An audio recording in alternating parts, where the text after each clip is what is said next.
Welcome to the Wisepreneurs Podcast. I'm Nigel Rollins. This is the podcast for experienced independent professionals building a sustainable practice on what they already know.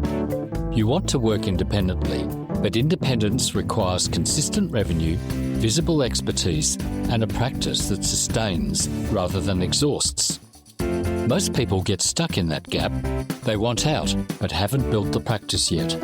As John Younger says in one of our earlier episodes, you can't sell knowledge anymore, but you can sell wisdom. We explore how decades of professional judgment, smart use of technology, and the right partnerships create real competitive advantages for professionals working on their own terms. Let's begin.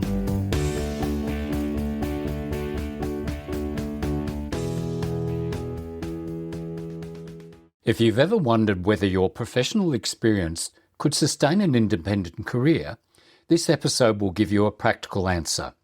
Ben Legg went from the British Army to McKinsey to running Coca-Cola India to becoming COO of Google Europe. In 2019, he left corporate life to build a portfolio career combining advisory board work, Wall Street consulting, and keynote speaking. During lockdown, he co-founded the Portfolio Collective, which has now got 16,000 members worldwide.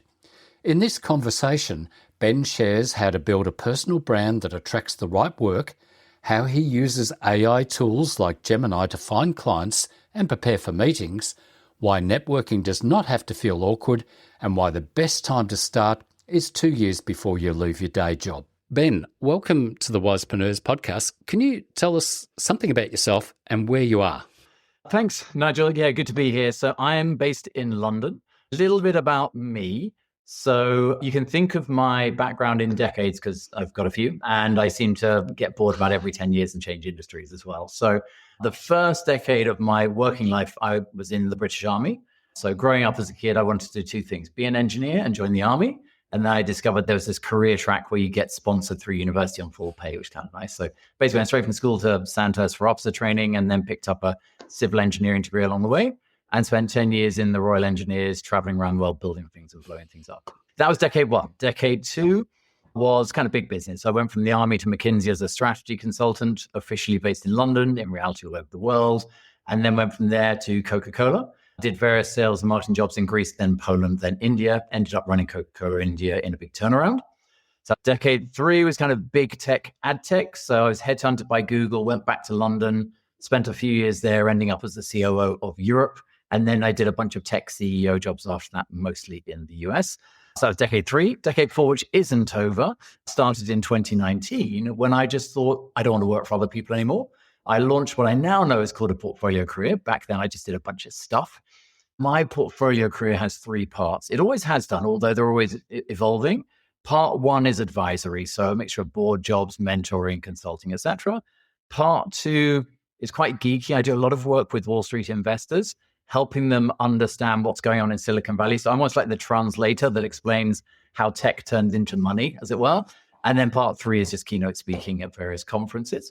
So I launched that in 2019, was kind of winging it every day because you do. And then in early lockdown, I had a whole load of friends ask me for career advice. And in essence, it was along the lines of, Ben, I've quit, or I've been laid off, or I've been reflecting on life. I'm done with corporate careers. Your career is kind of fun. How do I do that? And pretty quickly in various conversations, realized what I had was called a portfolio career. Started helping my friends one-to-one have portfolio careers, but basically there was too much demand and I couldn't do it all one-to-one. So launched a workshop called the Portfolio Career Workshop. That got bigger and bigger.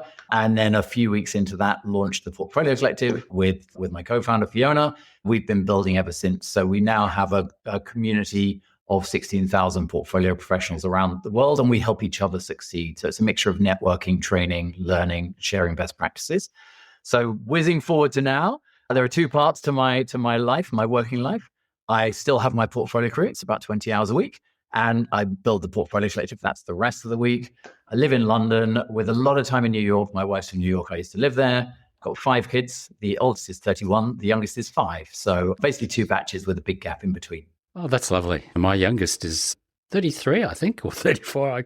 I forget. The oldest is 41. So yeah, hang on tight. They grow quick. Yeah. Yeah. So you came to a point, and I'm seeing this a lot more because I have been talking to business coaches for consultants and things like that. Same thing. People come to a point in corporate career, they've had enough. What is it about corporate that they say, I can't do this anymore? I think there's an element of just saying, what am I actually doing at work? I've heard from all sorts of different angles. And one is often working for a company where you've forgotten the mission or don't care about the mission or whatever. It's like the work is just making my shareholders richer, but I don't really feel like I'm making the world a better place. There's a lot of feeling about time wasting, pointless commutes because you have to be in the office to do something you could have done from home, or meetings about meetings, or projects that never go anywhere because of organizational inertia. So there's an element of I just want to do something more meaningful with my life. I think there's also an element of during lockdown, a lot of people saw a different way of working where you blend work and life more seamlessly, and said, I kind of want some of that. And that comes with a mixture of working from home, working remotely, picking the hours you work, etc. And I think a lot of people obviously during lockdown also thought, right, I'm working from home, I can start up a side hustle. And at some stage, the side hustle sometimes becomes more interesting than the day job. So I think there's a whole load of things, but it's mainly that a large part of corporate careers seems kind of fruitless. That's the worry, isn't it? You get a job, but then again, how long do jobs last anymore? Exactly. There's also insecurity that comes with it too. Yeah, but I think that's maybe not so much Australia, because I think we're a big public service country. So, I mean, some people get into the public service and that's their whole lives. I think we're very different here in Australia. That's why when I look overseas and see the Americans, people get laid off quick, and I'm assuming that's happening in Europe. Maybe there is more uncertainty there. Do you think it's just as you get older, you just get bored with this stuff? Boredom is an interesting one. It's not a word that comes up proactively. I think the insecurity point is absolutely there. A lot of people in big corporate jobs are thinking, where's the axe going to fall next? And am I ready for what's next? Yeah. So should I jump before I'm pushed? And if you think about it, even in some of the world's most successful companies, the big tech companies, Google, Meta, Amazon, they're having layoffs because, with AI, they can do more with less. And so it's like, if the world's biggest, most successful, richest companies are doing layoffs, nowhere's safe. And even government jobs that people used to think are safe, most governments are close to bankruptcy. They will have to lay people off or countries will go bust. And so there's nothing safe anymore. And it also links with the pace of change in the world. Geopolitics is in flux. Global supply chains are in flux. AI is turning a lot of things on its head or suddenly accelerating the pace of change. And so realistically, I think a lot of people are thinking, there is no such thing as safety with the protection of a big organization. I need to build safety in myself. And that also means build your personal brand, develop your skills at your pace, work out how to have a side hustle, even if it's only a parachute, just in case you get laid off. But start thinking through, how do I future-proof myself, my family, my income, etc. I love reading Charles Handy, and he talked about the second curve. He said, you got to move before you get to the peak. Otherwise, absolutely, energy's gone, money's gone, and you're stuffed. Yeah. So you talk about the hamster wheel and shifting to designing your life. Can you talk a little bit about that?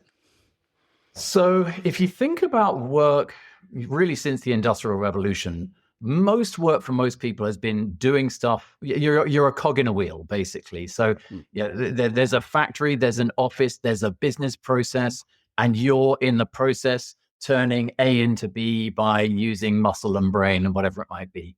Now, simplistically, the way I look at the future of the world is between AI and robots, most of that stuff within the machine is automatable.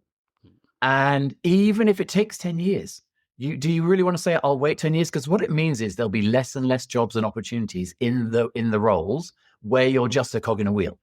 Because company by company will say, I think I need less headcount there each year.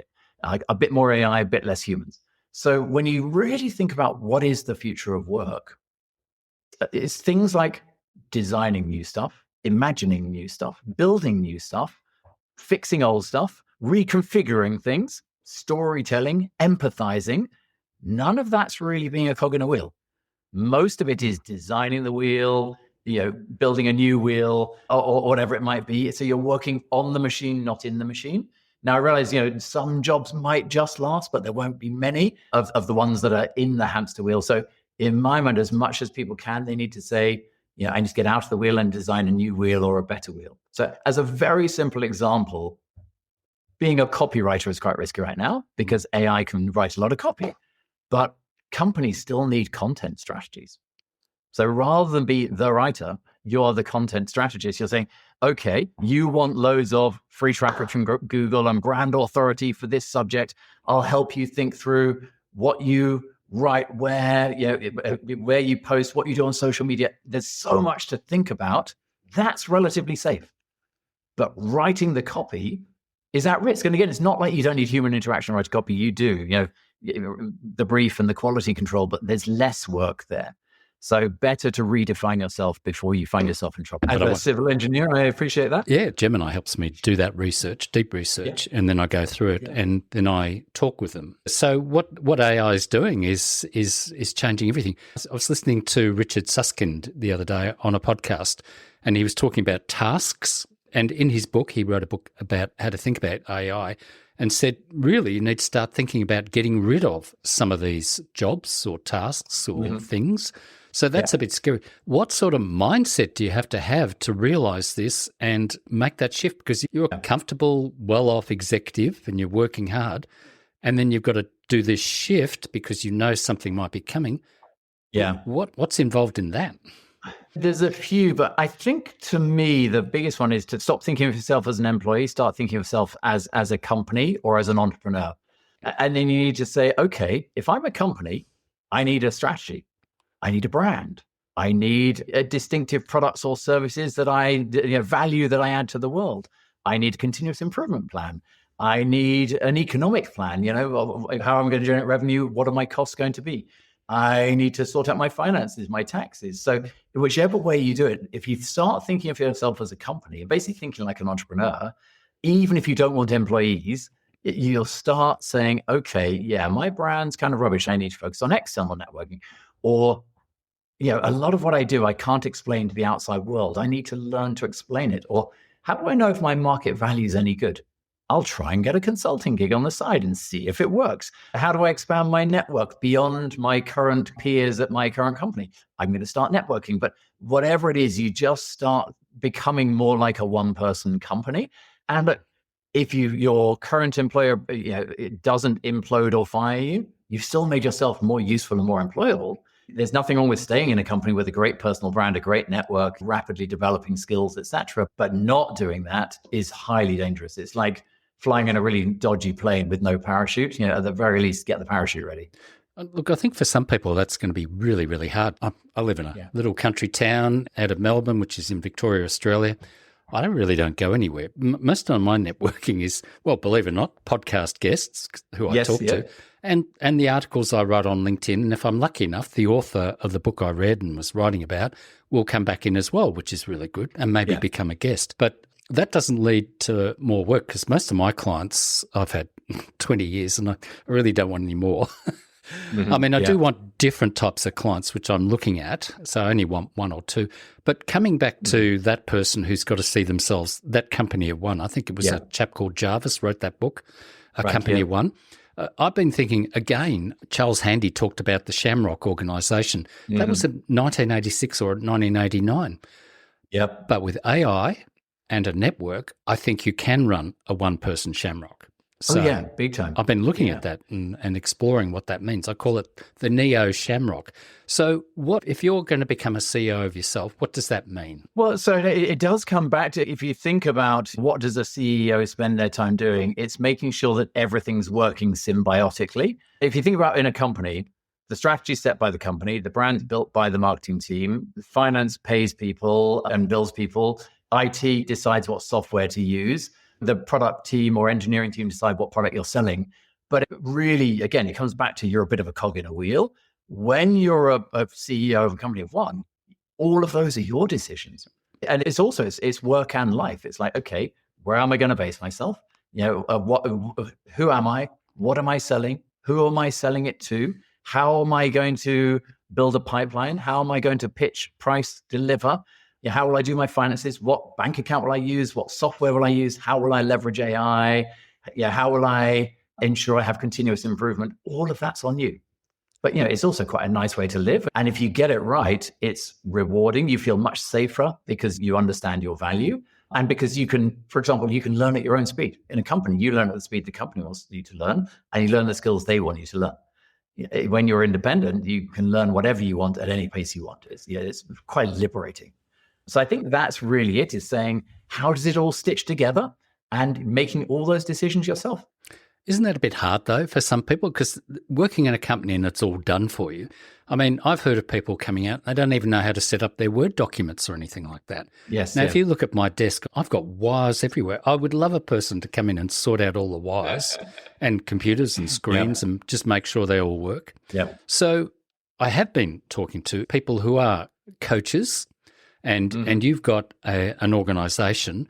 Does your organisation help them sort out all this stuff? Yeah, very much so. So we have a course called Catapult, which is like the 8 steps of launching a portfolio career. And it does go through roughly those questions of who am I, what am I selling, who am I selling to, what's my elevator pitch, and real pragmatic stuff like what do I do on LinkedIn, how do I build my web presence, how do I build my pipeline, how do I pitch a price, etc. It's like an 8-week course, a few hours a week, all remote. So it's kind of nice, or you can even just do it self-directed and things. So there's that. But obviously, that's only getting up and running, which is great. You're right. The most daunting time is when you step out of corporate. I would actually go back to something you said earlier, which is, I think you mentioned Charles Handy earlier. It's like, I think the best time to start a portfolio career is at least 2 years before you ditch the day job, if you can. That doesn't mean kick it out. It means get started. But, start working on your personal brand, start working on your network, start winning the odd thing on the side. And at some stage, then it gets kind of easy to ditch the day job because you've got, a bit of extra income, everything in place. And with ditching the day job, you have more time, you can jump in. So yeah, it's absolutely daunting. I think imposter syndrome is possibly the biggest problem of people early in their portfolio career. And obviously you can look at that and say that's bad or it's good. I think a little bit of imposter syndrome can actually be quite healthy because it kind of says you could do more, you could do better. Well, that's not a bad thing. I can learn more about AI. I can build a better personal brand. I can be more active networking, whatever, but you can't be paralyzed from it. I think too many people, just because they've never tested their market value, they've always just been a cog in a wheel, kind of think, well, no one knows who I am, no one knows my value. Yet, just because you didn't work in sales doesn't mean you can't sell. Yeah, quite frankly, if you have some domain knowledge, which might be functional or industry or whatever, if you're intelligent, hardworking, organized, reliable, you can add value. Everyone can. And then it's really, what's my configuration going to be?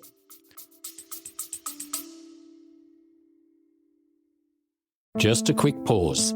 I've put together 2 free assessments for experienced professionals. One helps you map the professional judgment you've built over your career, and the other helps you audit your reputation and readiness for independent work. Both are found at wisepreneurs.com.au/free-assessments. Now back to the conversation.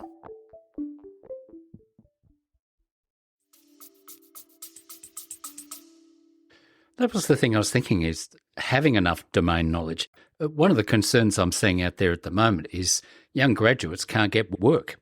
So they're not going to clock up this experience. So at what point is somebody with a decent amount of domain knowledge? Now, you've had several different career paths, so you would have quite a depth of knowledge from a number of domains.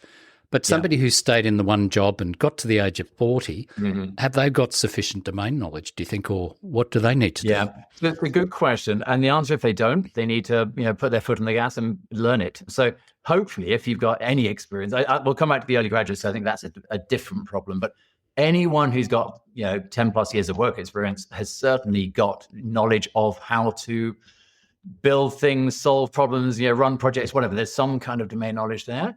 Now, they may not know what the market value is because they only know how one company does it, but you can quite quickly work out, well, how do other companies do it? Using a mixture of networking and AI, you can find out. You'll quite quickly learn when you start pitching, do I look like a genius or an idiot? And if it's genius, great, sell that stuff. If people don't want to buy it, you think through why not? Is my approach or my knowledge out of date? But the good news, especially with AI, is you can get your knowledge up to date, in seconds. So I totally appreciate everyone comes from a different place, but getting yourself up to speed is really easy these days. And I'd argue that most portfolio professionals should find it very easy to be ahead of most company employees because of the fact that company employees are still the cog in the wheel, still thinking and learning at the speed their company tells them, which is slower than the market. So as an independent professional, you can learn about any subject, anytime, as fast as you like. And we will come to AI, but let's go back to the poor old graduates who've just spent a lot of money and in a lot of debt and suddenly finding that future's not there. I mean, how's that going to affect or benefit the older consultants or independent professionals because they're there? I would agree with that. And actually, there's some data that I found the other day that sort of backs this up. And it's from the US, but it said for lower level freelancers doing more, let's say, inexperienced work, the market's been flatlining for the last 5 years. For higher level work, the freelancers that earn over 100,000 a year, it's doubled in the last 5 years. So definitely there's more and more demand for people with meaningful skills in a fractional way.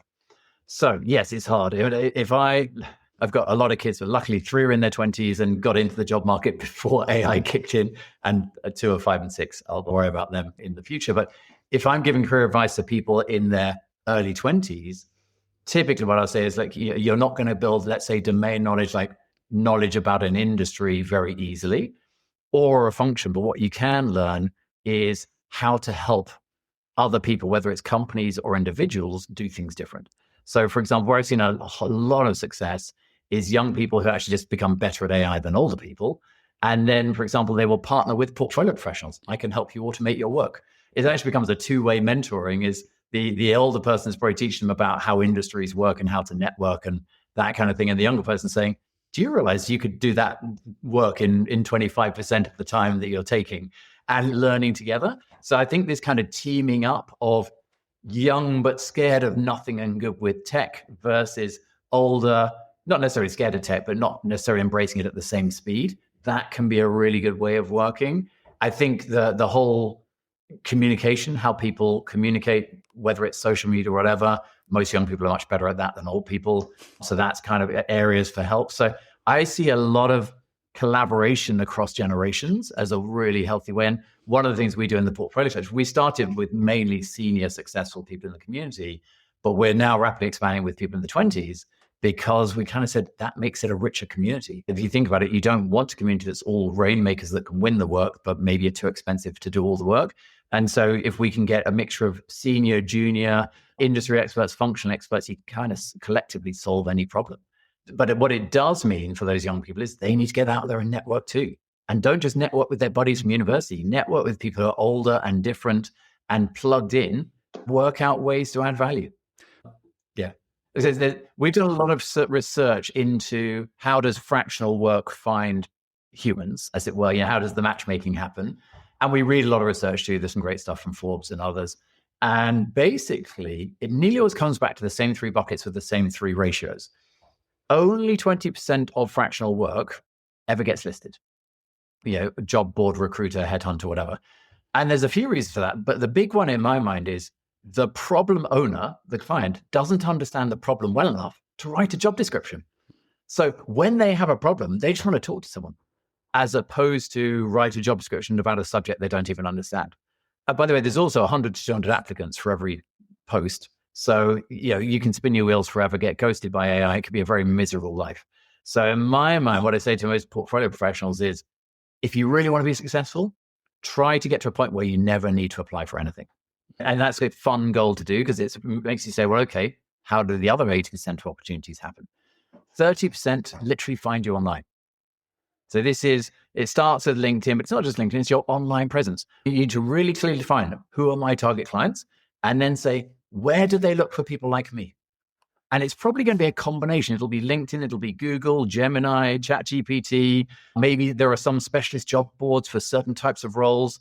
And you basically say, I'm going to have a really clear, compelling, profile in all those places and be reasonably active, etc. Now that takes time, but for example, I've got about 25, 30 profiles. So for example, when I do keynote speaking, it's normally booked through a speaker bureau. I found about 15. I didn't know which ones to give me work, so I built 15 profiles. Only 4 have given me work, but I didn't know which ones. And by the way, once you've built one good profile, it's not quite copy paste, but it's not far off, for other places. So that's 30%. And then 50% of opportunities come from networking, word of mouth, referrals. And that's where you just need to get out and build your network. And I realize a lot of people, whether it's young people coming out of university or maybe people coming out of a corporate career where they didn't network, the word networking fills them with terror. And I get it. And because they think about walking into a room full of strangers, drinking terrible wine, forgetting everyone's names and thinking I could have been home with the kids or whatever.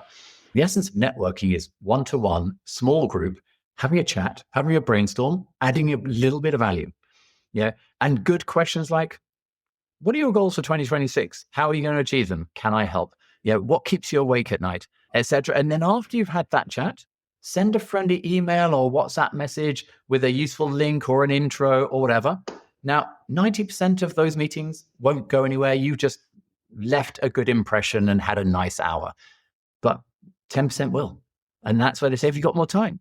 And say, sure, let's scope out a project. Oh, and by the way, there's a price tag with that project. You just want some work. All you're doing is being helpful. So I think these are the skills that everyone needs to learn, whether they're coming fresh out of university or out of a big corporate, is how do you just build your personal brand and build your network in a way where opportunities just start coming to you. And that's where I keep thinking that most of us do need some sort of coach to help us do that, just to keep us on board. Because one of the biggest issues, now I've run a marketing services company now for 25, probably 30 years. I was a primary school teacher and I just jumped out many years ago with no idea. But luckily I came across a former Hewlett Packard marketing manager who was quite gifted, who quit and ran business simulations. So I would work with him. He would do the consulting. I would get the back end stuff done. But for the last 20 years, I've been doing websites and I've kept every one of those clients looking after their websites and doing their writing. But see, I think anyone can do that now because of AI. I mean, they can't quite do what I do, but most people aren't lucky like I was. I seriously had no idea what I was doing because I thought I could.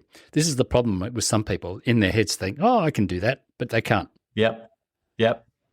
Or the opposite. I think I can't do it when they can. But yes, I agree. Yes, self-knowledge is hard. So, yeah, and that's why I think your organisation is probably a good place. So do they find mentors inside your organisation or do they pay for it? So it's basically to join our community is literally £5 a month. So it's as simple as it's the price of a fancy coffee. It's nothing. On the ground.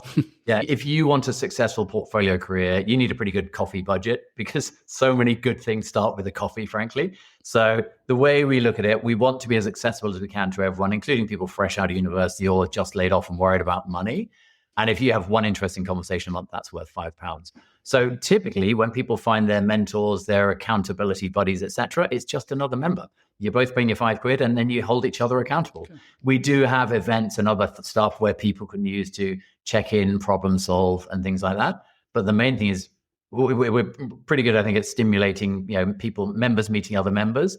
And then at some stage you find, whether it's one or 4 or 5 other members saying, let's collaborate, let's hold each other accountable. So it's really just a recognition that portfolio careers are hard and lonely, and we're trying to make them less hard and less lonely. So, less hard, meaning, we've got lots of content and courses and things, and we're always sharing tips and tricks because let's face it, it keeps changing. And then less lonely as in you got a bunch of people to say, right, let's all work this out together.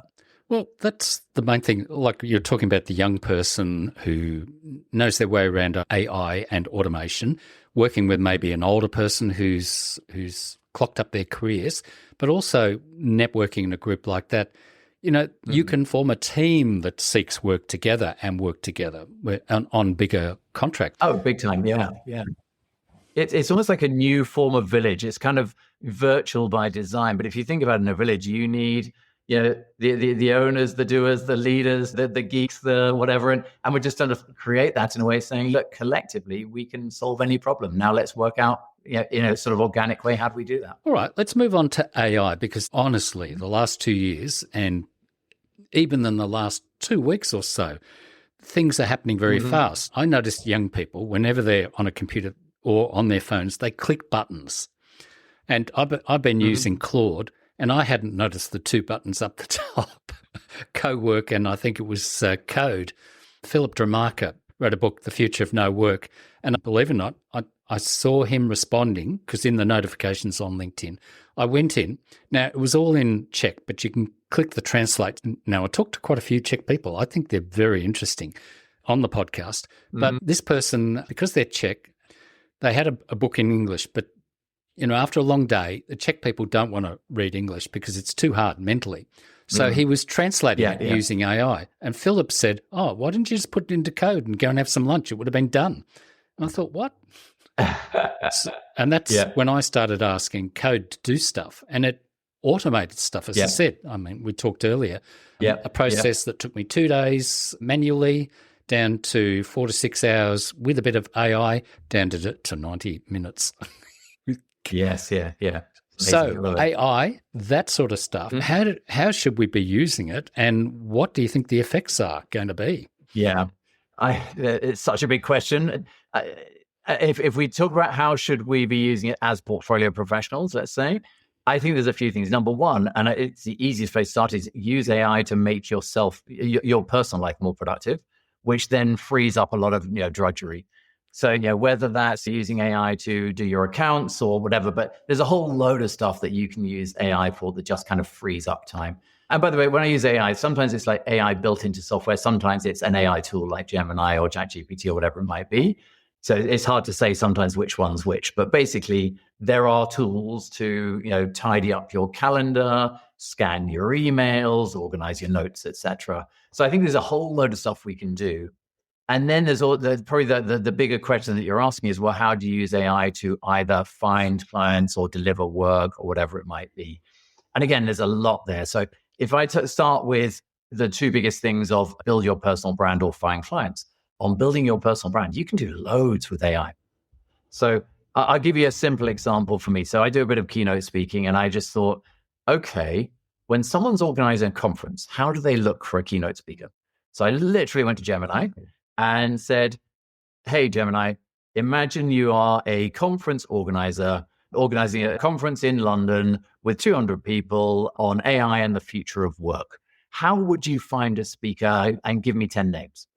So it literally does it. And it says, right, well, typically as a conference organizer, I would use a speaker bureau. I've researched all the speaker bureaus in the UK. There are 5 that are come top, and there's a bunch of others further down the food chain. And so I would look at those. I've scanned those and scanned LinkedIn, blah, blah, blah, blah, blah. And these are the names that come up. And I wasn't on the list, and I wanted to be on the list. And so I also said, give me the LinkedIn profiles for each of them. So I clicked on them all, connected with everyone. I thought they're all going to be interesting people I would love to chat with. Realized 4 weren't in London. They went to London Business School or something else. So AI is always a bit lazy. So you got to whip it into shape. So like, come on, check where they live before you give me links. It gave me 4 fresh names. I still wasn't on the list. Kind of getting really annoying. I thought, I want to be on that list. So basically what I noticed is there were pretty much all academics who'd written books on AI and or the future of work. And I do know that with conferences, they do like people who've been business leaders or government leaders or military leaders or whatever, people who've done stuff. So I said, look, can you mix the list up and shake it up and have a few people who've done other stuff beyond academia? And I came in at position number 9. So, okay, finally, 3rd iteration, position number 9. But the best question wasn't that. The best question was the next one. Okay, that's me in position number 9. What do I need to do to get to position number 1? And literally, it explains its logic. You know how basic some of it is? It says, all the others say keynote speaker on their LinkedIn. You don't say it anywhere. I mean, I thought osmosis was a thing. Turns out not. That all the others are listed with the top 5 speaker bureaus. You're only listed with 1. Okay, that's an easy remedy. All the others talk about their books. You wrote a book. It's great. It won awards. You haven't talked about it for 10 years. Okay, fine. But it's like literally asking AI to explain its logic so that you can do a better job. Now, anyone can do that. You work out other things you can do. Unfortunately, most AI can't crawl LinkedIn properly, but you can create a PDF of your LinkedIn profile and say, look at this and tell me what you see. Or if you were this type of company looking for this kind of skill, how would this profile stand out against the others? And there's all sorts of stuff with AI that you can do to either come up with ideas for your personal brand, review your personal brand, help you get found, build a copy on a website if you're building a website. So effectively, AI can really be your friend on building a personal brand. Then on pipeline, once you've worked out, and you do need to do some thinking in between, who is my target customer? Yeah, and it's what type of company, what size, what industry, what location, who within the company is a decision maker. You can then say, find me all those people and get me a link to their LinkedIn or find me their email address, whatever it might be. And AI will literally do it for you. That's your prospect list. And then you can say, well, what's the best way to outreach? And it will tell you, don't do this, it's spammy. Try that, it's much more human. Try to actually find an excuse for a meeting or be helpful before you ask for anything. But it'll give you advice. And then you take the advice and maybe once a week you say, this isn't working. What else can I try? AI is there for you. And before you know it, you're building your network and your pipeline in all the right ways. And then for delivering work, it's like, with every task, you can work out, what do I do myself? What do I use AI for? So really simple thing for me is that I do quite a lot of mentoring and have a few board jobs. And some of the mentoring is with public companies. But I only typically get 1 hour a month with the CEO of a big company. In between, a lot of stuff happens. Now, what I do before every mentoring call is I use AI to say, okay, what are all the news articles, analyst reports, and speeches, of the CEO, whatever, in the last, let's say, month? What do you think would be the top issues on his or her mind? And do me some research. And literally, it would have been 3 hours, and I probably wouldn't have done it in the past. It's 15 minutes, and I'm fully prepped for a meeting. So there's so much. Literally, the list is endless. But I think a lot of it is around definitely use it for building your personal brand, definitely use it for building your pipeline, definitely use it for being more productive with clients, but then also use it to tidy up the back end. And if you're not sure what to do, go to AI and say, I think I want to tidy up the way I manage my personal finances. Give me ideas, and AI will help you work out how to use AI. Yeah, on that point you just made, asking how to do things, one of the things that's coming up now is not just coming up in Google, but it's coming up in Perplexity or ChatGPT when you ask it a question. And that's another dimension. But again, AI will help you figure that out. I have to do that for all my clients, that I now want them to start showing up in AI search. And that's a whole new game. Interestingly, the software, the back-end software, say the back of WordPress, the SEO type things, already starting to incorporate that. But you use AI to start feeding it. And Gemini's brilliant at telling you how to do stuff. Yeah, it is. That's a whole new world for people. So where does the human come in, and where does the AI? And are we going to get rid of, say, some human jobs, or where does the human fit in? So I think one of the things that pretty much all the research I've read suggests is there's no whole job that's going to go. It's tasks within roles that go. So everyone will be partially redundant because AI will be able to do some of your job. Now, in big companies, what that means is if you used to have a team of 20 doing a job, you might need a team of 10 or whatever, depending on what the job is. But as a portfolio professional, it just means it frees up time from the doing to have more time around thinking or client management or whatever it is that you do. So I think if the main thing is, how do I free up time?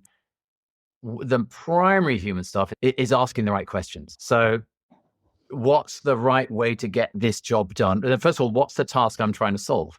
That's not a question that AI can particularly help with. And it might be a problem for yourself, like how do I find more clients, or how do I build a better personal brand? Or it might be a problem for clients. They're running out of money or whatever it might be. But defining the problem you're trying to solve is a relatively human thing. Then working out what should be done by humans versus AI, that's a very human thing. Then even when you give work to AI, working out, well, how do I get the most out of AI? That's a very human thing. And then fine-tuning and massaging and quality controlling it, that's also a human task. And then ultimately, once you've got the output of AI, saying what happens next, that's a human task. Now, you can link together workflows within AI to have a few, but ultimately there's an output that requires another human decision, which is, okay, I've got a report now, but what happens with that report? Okay, I need to present it. We need to reorganize. We need to, run a new marketing campaign, whatever it might be. So there's still loads of human work. But again, as much as possible, it's not doing the routine tasks or the drudgery. It's doing much more of the thinking, syndicating, inquisitiveness, etc. Listening to you, you're full of beans. And it's, nearly 7 o'clock in the morning. So we started at 6 o'clock your time. It was 5 p.m. my time in Australia. You've got lots of energy. So, what if you are that 40-year-old and you haven't got the energy? How do you sort of keep this energy? And I think you're in your 50s? Or? Yeah, I'm 55. Okay, so you're full of beans, you look lean, you're fit. You're very fit from Yep. what I've read. I did do my research, like you said. I think I used Gemini or I used Claude Code, but I think Claude Code's set up a system where I can just put names and emails in and it'll find everything. The energy part too, because one thing, especially as you get older, you know, our thinking does change. Our bodies have changed in the majority of cases. Where does, well, I call it cognitive vitality, that we've got to keep our body and our mind alert and alive. What are you doing and what do you suggest people do? Yeah. So I think I'm pretty lucky I was born with a lot of energy, but I also put a lot of effort into making sure that it continues. So if we start with health and fitness, obviously it's massively important that the fitter and healthier you are, the more energy you have. So yeah, for me personally, my biggest thing I think that drives my fitness is just walking meetings. So I aim for 10 walking meetings a week. So the dream would be one at 10 a.m., one at 3 p.m. every day to break up the morning Zooms and break up the afternoon Zooms. It's never quite that neat. And I'm quite lucky. I live in central London and most people are happy to come to meet me, but we'll literally meet at a tube station, go for a walk. I drop them back at the tube station. We've just had a lovely hour. And it's work and it's exercise and I'm getting the steps in, getting some fresh air. And I think a combination of exercise, human connection, fresh air is just very energizing. So that's a big one. I also do go to the gym. I'm a big fan of Barry's Boot Camp, which is kind of like a HIIT class. Do 3 of those a week and just kind of eat sensibly. I have a standing desk, which, you know, I used to get a bad back for the sitting desk. So that's great. So I think in a way that isn't massively time consuming, think about it. Walking meetings, they're still meetings. Yeah, most people would do those, you know, over a coffee in a cafe. Well, I'll go for a walk. There's no time waste at all. Standing desk, no time waste. Eating healthily, no time waste. So really, other than the 3 hours a week in the gym, I'm kind of mixing work and exercise in a way that really helps. And social life as well. It kind of really energizes it. I think the other thing is to really do work and have a life, or at least build towards a life that you really want. And I would never be as naive to say, yeah, never work with companies whose mission you don't love. Sometimes you need the money. But as much as you can, steer the work towards stuff that you find genuinely fascinating. You know, I find AI in the future work genuinely fascinating. I've always found the evolution of society and work and other things fascinating. So this is just the next, you know, chapter, as it were. So I find it just exciting and intellectually stimulating. I like helping people. Well, I've built the Portfolio Collective, so I can help people. So I think the more you're doing stuff that just feels good, you say, I can see an impact on other people, on society, on the planet, whatever it is that motivates you, amazing. But I also design my day to incorporate the family stuff too. So I am a morning person, as you've noticed, but I'm up working 5 till 7 every morning, but then 7 till 8:39, I'm having breakfast with the kids, walking them to school. Both of those make me happy. I've got energy and no one hassling me early morning. I like taking my kids to school. During the day, it's mostly Zooms with a couple of walking meetings. Great evenings. I work a couple of evenings a week because I've got clients in New York, so it's evening stuff. But again, it's all enjoyable. It's intellectually stimulating. It's people who I like and respect and learn from. And then if ever you get down, because let's face it, sometimes things don't work, that's where you need community, friends, etc., to say this isn't working. And obviously AI is good, but AI at the end of the day is just a problem solver. Sometimes you need a hug or a walk or a laugh or a cry or whatever it might be. And so you just need to have that network of people who've got your back. And obviously it can just be family. I think other portfolio professionals is even better for when you're really trying to problem solve, because they'll say, have you thought about X? Or do you know something I did last week that really seemed to work? And then you get re-energized with ideas from your network. Yeah, I can hear the energy. I think most of the listeners are going to be able to hear it. Did you say you have a 2-year-old, a 5-year-old, and a 6-year-old? No, so 5 and 6, they're the young ones at home. And then 31, 29, and 23, they have flown the nest, as it was, with a very big gap between number 3 and number 4. A 5-year-old and a 6-year-old. What do you see their future? I mean, can you look into the future? So even I don't think I would want to really forecast what the world of it looks like in 15, 20 years' time, because everything is changing so fast. What I can do is focus on the skills that I think are the most useful. And so whether it's the skills of teaching them at home or picking schools or clubs or whatever, it does come back to a lot of the work in the future is imagining new things, designing new things, building new things, fixing old things, reconfiguring things, storytelling, empathizing, etc. And within that, there's also working with AI, virtual teamwork and collaboration, etc. So when I work with my kids, I see scary things coming from politicians and journalists sometimes that take AI out of schools. No, teach people to use AI intelligently. Yeah, I totally get that you use AI in a dumb way, you get slop and people become brain dead. But at the end of the day, if you don't use AI, you're unemployable. So, for example, with my young kids, we chat to AI, actually using Gemini, and we invent bedtime stories together. And we chat to the AI, and normally my son's a superhero because he wants to be a superhero, but save the world, etc. But yeah, we sort of work out how to get good things out of AI. Whenever there's a club that involves teamwork, I'm more drawn towards that because that is just a massive part of things. So I think I'm focusing more on skills and employability as opposed to, let's say, what domain knowledge do they need? Because as you just, domain knowledge is probably something that will be very different as to what's valuable in 15, 20 years' time. But I'd like to think that the skills of emotional intelligence, creativity, teamwork, problem solving, leveraging AI will be skills that will make them employable. The other thing I keep thinking about is who's going to dig the ditch? Maybe robot. Where are we going to get the electricians? Well, there's a good chance there, most of these things will be a robot that's able to do them. Yeah. That, as humans, we might just have to be able to get on with other humans. Yeah. And look, there is a scenario which would be lovely if it ever happens, that one day we really don't need to do any boring work and we can all have vegetable gardens and lovely community activities. My instinct and history suggests that humans will find other ways to be busy.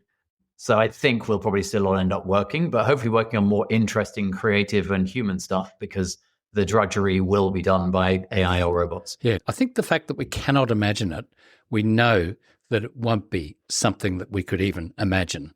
I mean, we read science fiction and it's amazing, but I think about space travel to the galaxies and all that out there. Mm-hmm. I don't think it'll be humans going out there. It'll be a humanoid robot with, advanced AI. Quite possibly, because they live forever too. You can go further when you're not worried about dying. There'll be for sure. What we call it, an embodied mind in a robot body. That might be the future of humanity. That we might not even exist. Oh, that's a pretty big thought. Well, the more I'm reading, and I'm thinking, well, that's the other thing I think of. Actually, reading books, thinking about books, reflecting on stuff. Yeah. The other issue too is I know we use an AI a lot, but being able to write. Mm-hmm. I see some fabulous writers, and they're not using AI. I mean, I use AI a lot now, but then I look at it and I think, oh, that sounds like too much AI. I mean, I did do some writing the other day. I had to go through every paragraph and just collaborate with AI to get it to say what I want. I know one thing, as I was thinking about, the future, I was having this debate with friends over the weekend. If you could have a robot kind of slave for your house, would you let it do everything? And my answer is no. I would totally let it stack the dishwasher, empty the dishwasher, vacuum, whatever. But I'm not sure I'd let it cook, because cooking's a nice process. I wouldn't get it to take the kids to school because I love that. And so I think with AI and robots, we're not going to suddenly just be stuck on the sofa watching TV or whatever, or stuck glued to a screen. I think we're going to pick and choose the things we do in our life versus the things we give to others. And I think most people would probably love more time walking, socializing, cooking, chatting with their family and friends and kids and stuff like that, being creative. So it's not like everything's going to be automated. It's the stuff we don't want to do will be automated, which is kind of nice. Well, I guess it's just like AI now and how we use it. That's what's going to happen with the robots. But I am looking forward to autonomous cars that if I want to go somewhere, I just call it up on an app. It turns up, takes me somewhere. So I don't have to have a garage or a car. I just hate driving and I hate sitting in cars. Yeah. And car ownership is definitely something that's going to go. I think other than maybe in insanely remote places, car ownership will just die up. Well, even there, as I get older, move to an out-of-the-place location, how do I get anywhere, especially as I get older and probably not such a good driver? Not a good driver now anyway. I'd still want to be able to call up something. Okay, we're probably coming to the close now. Is there something else you'd like to talk about that we haven't mentioned? I don't think so. I've probably come back to something we said earlier, which is just get started. Even if you think I'm working in a corporate job in a company like that's pretty safe, you'll find that life becomes much more enriching and you feel much better about life and you have way more options in life by behaving as if you're going to have a portfolio career in the not too distant future. You'll have a richer network, a better personal brand, some really interesting conversations. You'll make a bit of money on the side. Where's the harm in that? I just wish I had done that when I was younger, but I'm doing it now. But I totally agree. You've got to create a path and you've got to go down it. And you've done that with most of your careers. You've gone down a pathway and it's sent you places. And then you've come back. So let's tell people about the Portfolio Collective, how they can join it. Is it for people across the world or just London? Yes, it is. So we founded it during lockdown. So it's global by design. And there are people all over the world who join. So basically, you can just Google the Portfolio Collective. You'll find us, or even Google anything to with portfolio careers. You'll generally find us because we've written lots of articles. And in terms of joining, if you're just what we call portfolio curious, you can join for free. You get access to all the content. If you want to join the community, chat to other members, build a profile, attend events, etc., it's that £5 a month. We also do have a course which you can either do as part of the £5 a month in a self-directed way, or in cohorts, which is £400 basically for a module a week for 8 weeks in a row. And that's like the 8 steps of launching a portfolio career. Lovely bunch of humans from every industry, every geography, every business function. And it's just a really good attitude of we all help each other because what goes around comes around kind of thing. That sounds fantastic. What about you? How would people find you? I know they could find you in there. Where else? Yeah. So you can actually, I have a profile within the Portfolio Collective, so you can meet me there or on LinkedIn. They're probably the 2 easiest ways. That's fantastic. So thank you very much, Ben, for joining me. It's wonderful that you accepted my invitation and I appreciate you talking to me. It's lovely to be here. Thank you. It's a pleasure.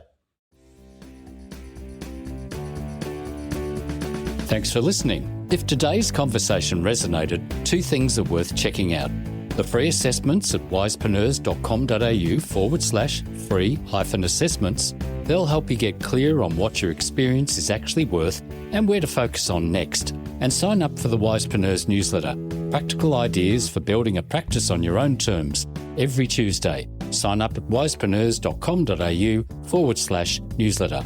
I'm Nigel Rawlins. See you next time.